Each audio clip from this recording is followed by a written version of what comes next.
श्री शिवाय नमस्तुभ्यम। हर हर महादेव। भगवान शिव को प्रसन्न करने के हम आज आपको 5 बहुत ही आसान उपाय बताने वाले हैं। यह उपाय करके आपकी जो भी मनोकामना होगी वो बहुत जल्दी पूरी हो जाएगी। बहुत ही आसान उपाय है। इन उपायों को पूज्य गुरुदेव पंडित प्रदीप जी मिश्रा ने अपनी कथा में बताया था। इन उपायों को हम आपको आसान भाषा में समझाने की कोशिश करेंगे। पहला उपाय में करना क्या है आपको, अगर आपका कोई भी कार्य अटका हुआ हो, कह सकते हैं कि बहुत समय से आपका कार्य अटका हुआ हो या आपकी मनोकामना पूरी नहीं हो रही हो, तो आपको यह अचूक उपाय करना होगा। इसमें सामग्री के लिए आपको क्या क्या चाहिए होगा, ध्यान से समझिए कि आपको शिव मंदिर में यह उपाय करना है। माता अशोक सुंदरी वाले स्थान पर आपको यह उपाय करना है। आपको 1 लोटा जल चाहिए होगा, 1 लोटा आपको जल चाहिए होगा। साथ ही आपको 1 बेलपत्र चाहिए होगा, 1 बेलपत्र चाहिए होगा आपको। अब आपको ध्यान से समझना है कि करना क्या है। जब भी आप अपने घर से भगवान शिव के मंदिर में जल अर्पित करने जाओगे, तब आपको करना क्या है कि अपना जो सीधा हाथ है, यानी कि जो सीधे हाथ पे आपको 1 बेलपत्र इस तरह से रख लेना है। सीधे हाथ पे आपको 1 बेलपत्र इस तरह से रख लेना है। फिर 1 लोटा जल भर के इस बेलपत्र के ऊपर आपको रख लेना है। फिर जो दूसरा हाथ है उससे उस 1 लोटे जल को आपको ढक लेना है। इस तरह से आपको दूसरा हाथ इसके ऊपर रख लेना है, ढक लेना है इसके ऊपर रख के। फिर आपको जाना है शिव मंदिर में। शिव मंदिर में जाकर के आपको किस तरह से उपाय करना है, ध्यान से समझिए। आपको यह अचूक उपाय करना होगा माता अशोक सुंदरी वाले स्थान पर। माता अशोक सुंदरी वाला जो स्थान होता है शिवलिंग के ऊपर, वो ये वाला होता है। यहाँ पर आपको यह अचूक उपाय करना है। ध्यान से समझिए करना क्या है। आपको बेलपत्र, ये जो बेलपत्र है वो आपको शिवलिंग के ऊपर, यानी कि माता अशोक सुंदरी वाले स्थान पर आपको लगाना है। जिस पे आपको इस साइड शिवलिंग की साइड होनी चाहिए बेलपत्र की तीसरी पत्ती, यानी कि बीच वाली पत्ती है वो इस साइड होनी चाहिए। जो डंडी है वो जलाधारी की साइड होनी चाहिए। डंडी है वो इस साइड होनी चाहिए और बेलपत्र है कि बीच वाली पत्ती इस साइड होनी चाहिए। इस तरह से आपको शिवलिंग के ऊपर चढ़ा देना है। उसके ऊपर आपको अपनी मनोकामना बोलते हुए 1 लोटा जल अर्पित कर देना है। इससे क्या होगा कि हम सभी जानते हैं कि पिता के लिए उसकी पुत्री बहुत ज़्यादा प्रिय होती है। अगर आप अपनी मनोकामना माता अशोक सुंदरी को बोल देते हो, माता अशोक सुंदरी को अगर आप प्रसन्न कर देते हो, तो भगवान शिव उनकी बात कभी भी नहीं टाल सकते। इसलिए आपको माता अशोक सुंदरी को खुश करना चाहिए। माता अशोक सुंदरी को खुश करने के लिए आपको यह अचूक उपाय ज़रूर करना चाहिए। माता अशोक सुंदरी को यह अचूक उपाय करने के लिए वापस से समझाता हूँ कि करना क्या है आपको, कि आपको शिव मंदिर जाना है। अपने सीधे हाथ में बेलपत्र रख के उसके ऊपर 1 लोटा जल रखो। फिर उसके ऊपर अपना दूसरा हाथ रख लो। फिर जाना है आपको शिव मंदिर में जाकर के आपको 1 लोटा जल है वो अपने उल्टे हाथ में पकड़ लेना है। उल्टे हाथ में पकड़ लेने के बाद में अपने सीधे हाथ से 1 बेलपत्र माता अशोक सुंदरी वाले स्थान पर आपको चढ़ा देना है। माता अशोक सुंदरी वाले स्थान यहाँ पर आपको चढ़ा देना है। फिर बाद में आपको 1 लोटा जल माता अशोक सुंदरी को अपनी मनोकामना बोलते हुए अर्पित कर देना है। इससे आपकी मनोकामना बहुत जल्दी पूरी होगी। यह अचूक उपाय आप 2 से 3 सोमवार तक करोगे तो आपकी मनोकामना बहुत जल्दी पूरी हो जाएगी। जो भी समस्या हो, जो भी आपकी मनोकामना हो, वो आपको माता अशोक सुंदरी से ज़रूर बोलनी है। इस बात का विशेष ध्यान रखिए कि माता अशोक सुंदरी से आपकी अपनी मनोकामना बहुत ज़रूरी है बोलना, तभी वो भगवान शिव के पास आपकी मनोकामना लेकर जाएगी। बात करते हैं दूसरे उपाय के लिए। दूसरा उपाय बहुत ही आसान है, ध्यान से समझिए आपको करना क्या है। अगर आपकी कोई भी सर्विस नहीं लग रही है या नौकरी नहीं लग रही है, या फिर कह सकते हैं कि अगर आप कोई इंटरव्यू देने जा रहे हो उसमें आपको सफलता प्राप्त नहीं हो रही है, तो आपको यह अचूक उपाय करना होगा। ध्यान से समझिए कि करना कैसे होगा। आपको चाहिए होगी दुर्वा। ये जो दुर्वा है ये आपको चाहिए होगी, लेकिन आपको कितनी दुर्वा चाहिए होगी, ध्यान से समझिए इस बात को। आपको 21 दुर्वा का आपको 1 बंडल बनाना है। 21 दुर्वा का आपको 1 बंडल बनाना है और आपको ऐसे 108 बंडल बनाने होंगे। 108 बंडल आपको बनाने होंगे। ऐसे एक बंडल में आपको 21 दुर्वा लेनी है और यानी ऐसे कर करके आपको 108 बंडल बनाने हैं 21 दुर्वा के। अब आपको करना होगा, ध्यान से समझिए, आपको ऐसे मंदिर में जाना है जहाँ पर भगवान शिव, माता पार्वती और उनके बच्चे यानी कि भगवान गणेश जी और कार्तिकेय जी का मंदिर हो, यानी कि उनकी मूर्तियाँ रखी हुई हो। ऐसे मंदिर में आपको जाना है।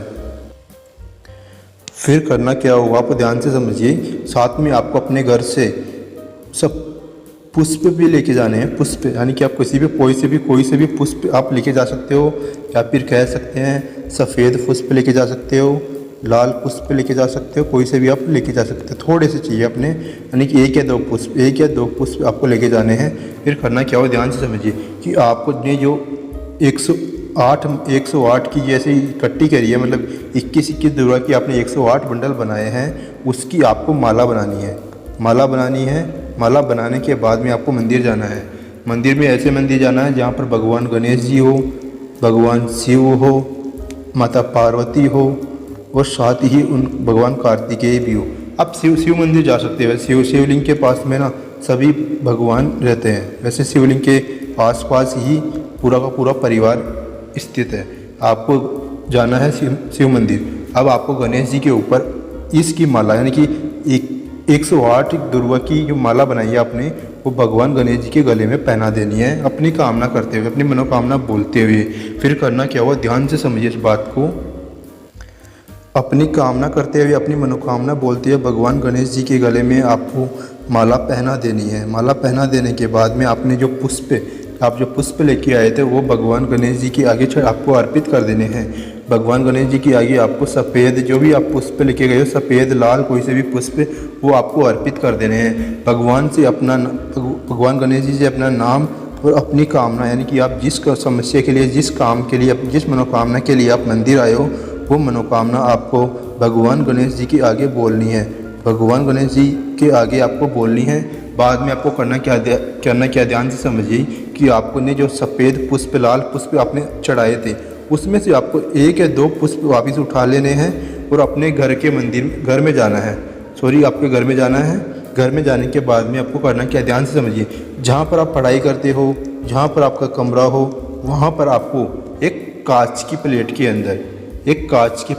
अंदर आपको उस पुष्प को रख लेना है आपके कमरे के अंदर। जहाँ पर भी आप पढ़ाई करते हो, अपने कमरे के अंदर या अपने जहाँ पर भी आप पढ़ाई करते हो, मतलब उस पर, वहाँ पर आपको एक कांच की प्लेट के अंदर आपको ये पुष्प रख लेने हैं। इस बात का विशेष ध्यान रखिए। इसके बाद में आप कोई भी इंटरव्यू या एग्ज़ाम देने जाओगे तो आप उसमें से ज़रूर सफलता मिलेगी। अगर आपने अच्छी मेहनत की है, अगर आपने अच्छी पढ़ाई की है, दिल से पढ़ाई की है, मन से पढ़ाई की है, तो आपको उसमें ज़रूर आपको सफलता प्राप्त होगी। बात करते हैं आज के तीसरे उपाय के लिए। उपाय में आपको करना क्या, ध्यान से समझिए। अगर आपके घर में, आपके परिवार में, आपके घर और परिवार में अगर आपके परिवार में लड़ाइयाँ होती है, गृह कलेश होता हो, तो आपको यह अचूक उपाय करना होगा। आपके घर में लड़ाई झगड़े होते हो या एक दूसरे की बनती नहीं हो, एक दूसरे से बात भी नहीं करते हो, तो आपको यह अचूक उपाय एक बार ज़रूर करके देखना चाहिए। आपको करना क्या होगा, ध्यान से समझिए। आपको चाहिए होगा, सामग्री के लिए आपको बता देता हूँ क्या क्या चाहिए होगा। आपको थोड़े से चावल चाहिए होंगे, थोड़ा सा अष्टगंध चाहिए होगा आपको। ये अष्टगंध है, इस बात का विशेष ध्यान रखिए। अष्टगंध चाहिए होगा थोड़ा सा। आपको 1 लोटा जल चाहिए होगा। फिर आपको करना क्या है, ध्यान से समझिए। आपको जाना शिव मंदिर, लेकिन उससे पहले आपको करना क्या होगा कि जो चावल है उनको थोड़ी सी देर 1 घंटे या 2 घंटे आपको भिगो कर रखने हैं। फिर उनका आपको उबटन बनाना है। आपको उसके अंदर आपको मिलाना है 1 चुटकी आपको अष्टगंध मिलाना है उसके अंदर। फिर करना क्या होगा, ध्यान से समझिए कि आपको इसका उबटन बनाना है। आप जैसे आटा लगाते हैं वैसे आपको थोड़ा बहुत हल्का बहुत गीला आपको उबटन बनाना है।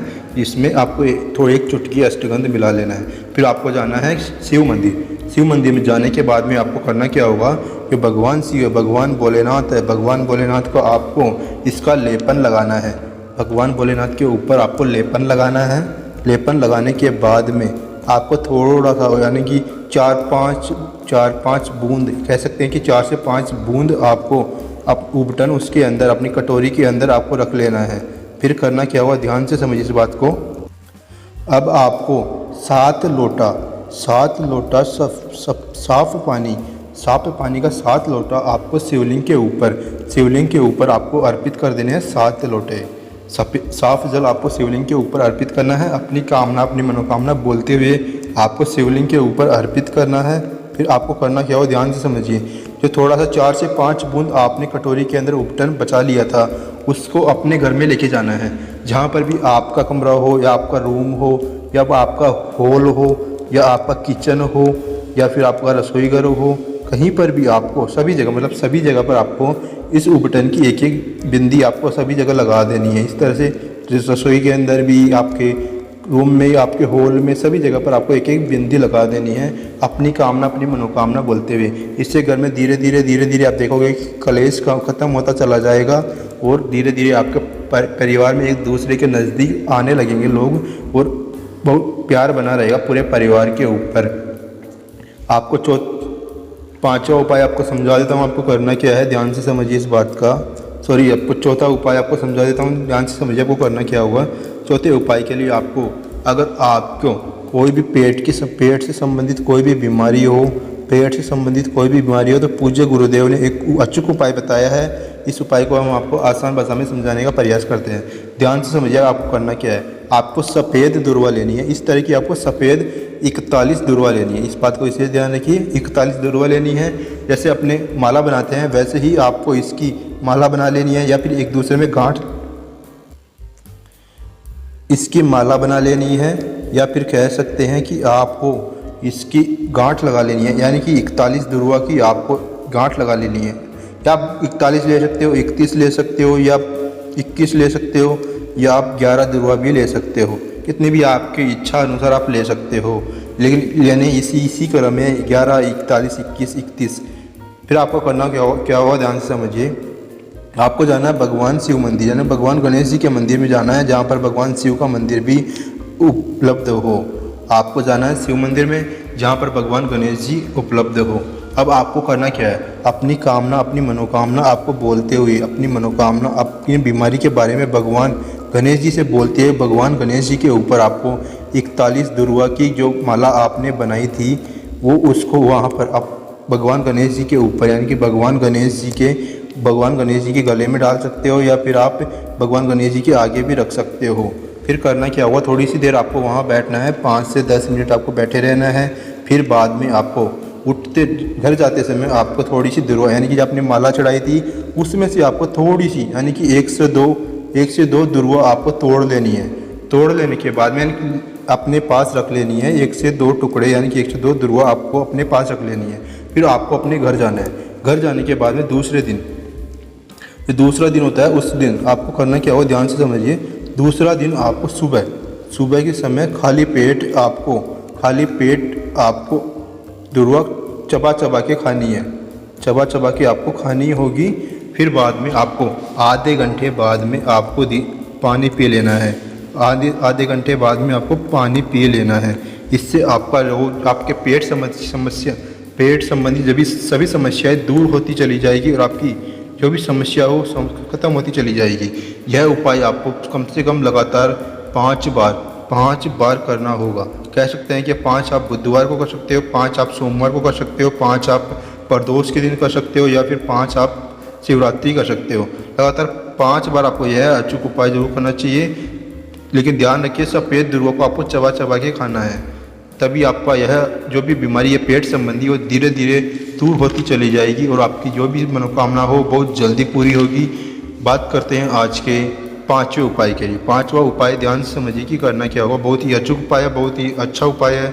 यह अचूक उपाय आपको, यानी अगर आपको कोई भी समस्या हो, यानी कि आप सब कह सकते हैं कि आपका मकान नहीं बन पा रहा हो, या फिर आपका भूमि संबंधित आपकी बहुत सारी समस्या चल रही हो, किसी ने आपकी ज़मीन पर आपको कब्जा कर लिया हो, या फिर कोई आपकी ज़मीन छीनना चाहता हो, तो आपको यह अचूक उपाय जरूर करना चाहिए। आपको करना क्या है, ध्यान से समझिए कि आपको लेना है छोटा सा गुड़ का टुकड़ा। आपको लेना है गुड़ का टुकड़ा लेना है एक। आपको लेना है 1 लोटा जल, 1 लोटा जल लेना है आपको। फिर करना क्या है, आपको 1 बेलपत्तर लेना है। एक आपको बेलपत्तर लेना है, एक आपको गुड़ का टुकड़ा लेना है और 1 लोटा जल आपको लेना है। फिर आपको करना क्या, ध्यान से समझिए। 1 लोटा जल के अंदर आपको 1 लोटा जल में आपको थोड़ा सा गुड़ मिला लेना है और आपको जाना है केले के पेड़ के पास। ध्यान रखिए इस बात का, आपको जाना है केले के पेड़ के पास। आपको ओम नमो भगवते वासुदेवाय नमः, ओम नमो भगवते वासुदेवाय नमः मंत्र को आपको 11 बार जप करते हुए केले के पेड़ में आपको थोड़ा सा जल अर्पित कर देना है। थोड़ा सा जल आपको केले के पेड़ में अर्पित कर देना है। ओम नमो भगवते वासुदेवाय नमः मंत्र का आपको 11 बार जप करते हुए अब आपको करना क्या है, ध्यान से समझिए इस बात को कि आपकी जो भी समस्या हो, यानी कि भूमि संबंधित, यानी कि कह सकते हैं ज़मीन संबंधित आपकी जो भी समस्या हो वो धीरे धीरे दूर होती चली जाएगी। अब आपको करना क्या, ध्यान से समझिए। अब आपको जाना है शिव मंदिर। शिव मंदिर में आपको जाना है। शिव मंदिर में जो बचा हुआ था, यानी कि जो बचा हुआ था जल के अंदर, जल के थोड़ा सा जल बचा हुआ था, उसके अंदर आपको एक बेलपत्र या फिर अपने हाथ में एक बेलपत्र लेके आपको जाना है शिव मंदिर में। शिव मंदिर में जाने के बाद में आपको एक बेलपत्र शिवलिंग पर अर्पित कर देने हैं। उसके ऊपर आपको 1 लोटा जल अर्पित कर देना है। 1 लोटा जल आपको शिवलिंग के ऊपर अर्पित कर देना है और आपको भगवान शिव से प्रार्थना करनी है कि आपको जो भी समस्या हो वो आपकी दूर होती चली जाएगी। लेकिन इस बात का विशेष ध्यान रखिए कि आपको बेलपत्र शिवलिंग पर जिस साइड से चिकना साइड होता है उस साइड से आपको चिपकाना है।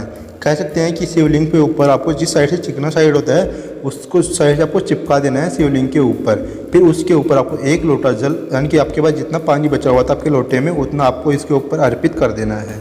इससे आपकी मनोकामना बहुत जल्दी पूरी होगी। यह अचूक उपाय आप गुरुवार के दिन भी कर सकते हो। गुरुवार का दिन भगवान विष्णु का दिन होता है। भगवान विष्णु को खुश करने का बहुत ही अच्छा दिन होता है। वैसे तो 7वां दिन आप भगवान शिव को प्रसन्न कर सकते हो, इसलिए भगवान विष्णु को प्रसन्न करने के लिए आप गुरुवार के दिन यह अचूक उपाय कर सकते हो। गुरुवार के दिन यह अचूक उपाय करने से माँ लक्ष्मी प्रसन्न होती है, साथ ही भगवान विष्णु भी प्रसन्न होते हैं और आपकी जो भी मनोकामना होगी वो बहुत जल्दी पूरी होगी। दोस्तों वीडियो अच्छा लगा हो तो वीडियो को लाइक कर दीजिए, वीडियो को शेयर कर दीजिए अपने फैमिली फ्रेंड्स के साथ ही चैनल पर पहली बार आए तो चैनल को सब्सक्राइब कर लीजिए और साथ ही कमेंट में श्री शिवाय नमस्तुभ्यम जरूर लिखिए।